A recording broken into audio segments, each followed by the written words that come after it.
At the end of the Second World War, the United States and the Soviet Union emerged as the world's dominant superpowers. Allies during the war, the two nations had conflicting post-war goals.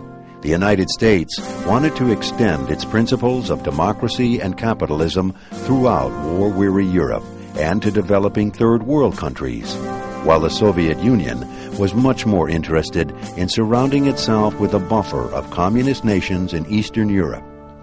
In addition, the Soviets wanted to expand communism by supporting communist movements throughout the world, particularly in poor nations where communist ideals seemed appealing.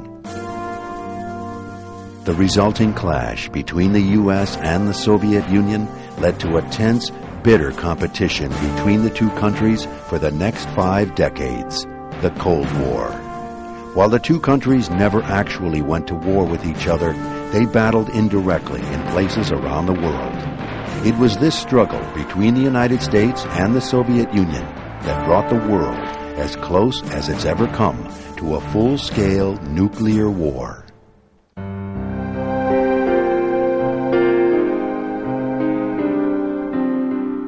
Immediately after World War II, the Soviets began to dominate the countries of Eastern Europe, both politically and economically. Communism in the Soviet Union meant that every aspect of people's lives was controlled by the state, and personal freedoms were virtually non-existent.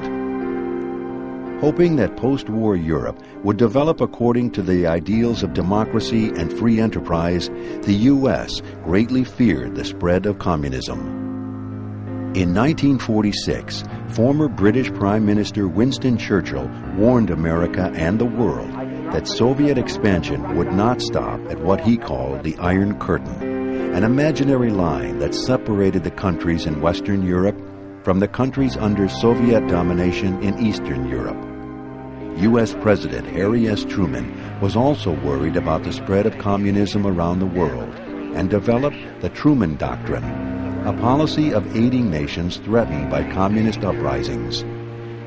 The object was not to defeat communism, but to keep it from spreading. This principle would later become known as the containment policy. In addition, in 1948, the U.S. implemented the Marshall Plan, named after Secretary of State George Marshall. It provided economic aid to the war-torn countries of Europe, including Germany. The U.S. wanted to use its economic power to stimulate economic recovery in Western Europe, both out of a belief that this was a humanitarian thing to do to help these people recover from the war, but also out of a strategic belief that economic prosperity in Western Europe would be one way to prevent the triumph of communism in Western Europe.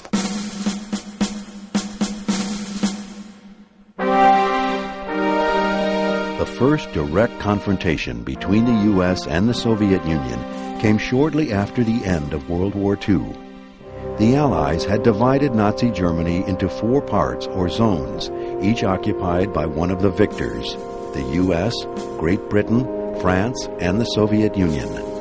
The U.S. and its Western allies wanted a rebuilt, unified Germany. But Joseph Stalin, the Soviet leader, disagreed. Germany had invaded Russia through Eastern Europe during both world wars. The Soviets wanted a powerless Germany that could never attack again. In 1948, tensions flared when the United States, Britain, and France prepared to allow their zones to merge into a single country, West Germany. This creation of a free Germany would also include the western part of the former German capital of Berlin, even though the city lay deep within the Soviet zone in Eastern Germany. This angered the Soviets, and they reacted by blockading West Berlin, closing all the roads, railway lines, and river routes connecting the city with West Germany. They also shut down power to the non-Soviet sectors of the city.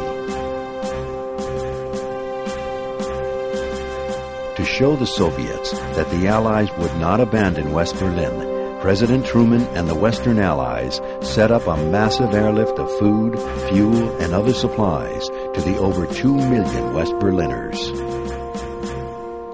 For almost a year, over 200,000 flights made around-the-clock airlifts until the Soviets finally abandoned the blockade in May 1949, but retained control of East Berlin. There were now two Berlins, East and West, as well as two Germanys.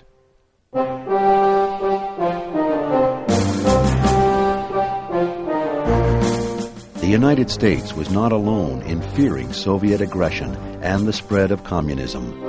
In 1949, the U.S. joined several Western European countries and Canada to form the North Atlantic Treaty Organization, or NATO, an alliance designed to safeguard Western Europe against Soviet attack.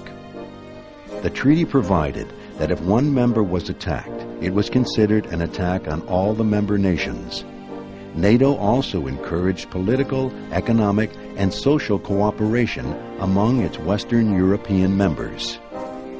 In response to NATO, in 1955 the Soviet Union formed its own alliance, called the Warsaw Pact, with the countries under its domination in Eastern Europe. Like NATO, the Warsaw Pact was a mutual defense treaty.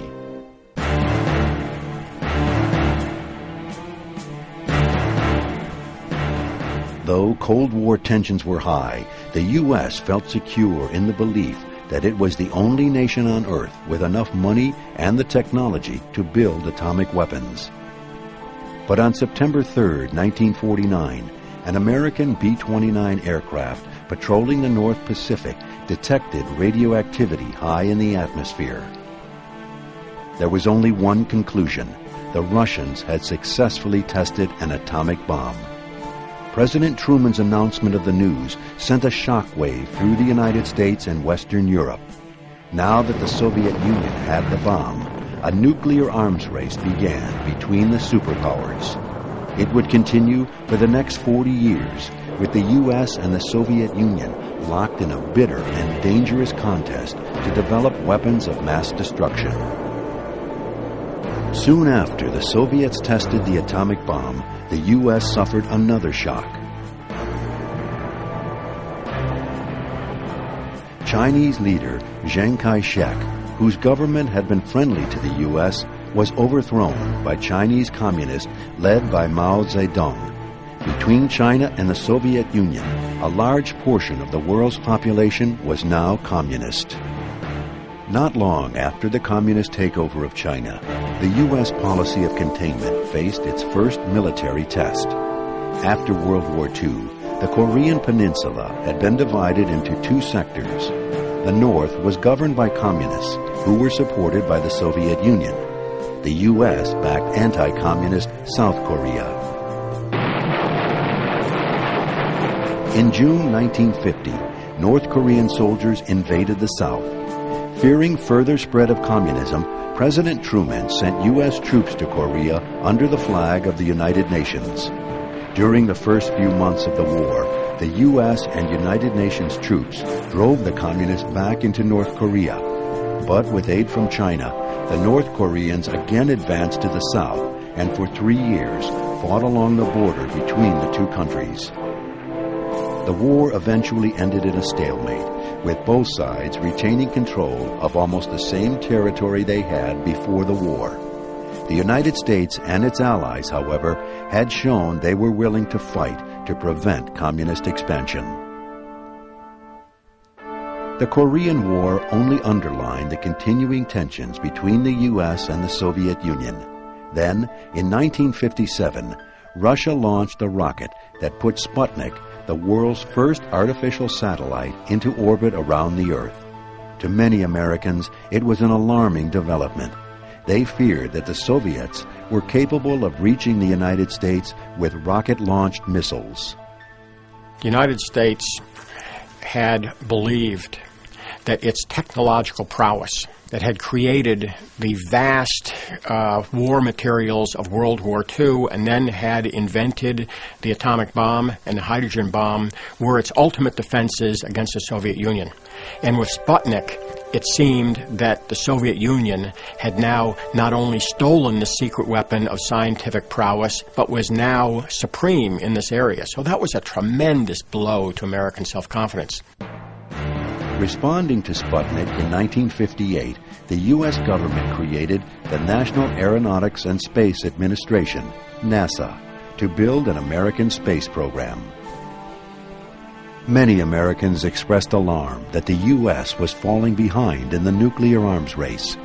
Citizens and government officials alike feared that American peace, prosperity, and freedom were at stake. Families built bomb shelters, and children were taught in school to duck and cover in the event of nuclear attack.